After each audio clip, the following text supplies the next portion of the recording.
Ассаламу алейкум. Менің атым Фатима. Ассаламу алейкум.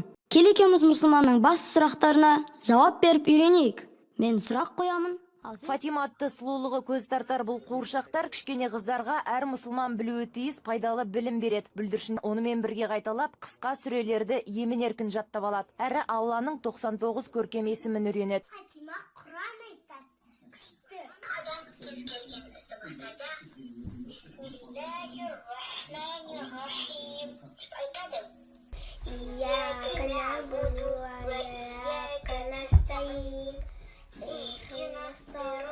Қытайдың арзан қолтауарында емес, ойыншықтың сапасы өте жоғары. Пластмасса мен бөлшектерінің бөбектерге еш зияны жоқ, тіпті тиісті сертификатын да алған. Қуыршақтардың киімдері үшін де сапалы маталар қолданылады. Қасиетті сөздер жазылған қуыршақтар баланы қорғап тәлім береді екен. Қазақстан мұсылмандар діни басқармасы арнайы сараптама жасап рұқсат етіпті. Шариғатқа қайшылығы жоқ ойыншықты әр баланың ойнауына рұқсат бар. Зауыттан жеткізілгесін мұндағы дизайнерлер әр қуыршақтың образын ойлап табады. Яғни қуыршақтардың киімдері бір-біріне ұқсамайды.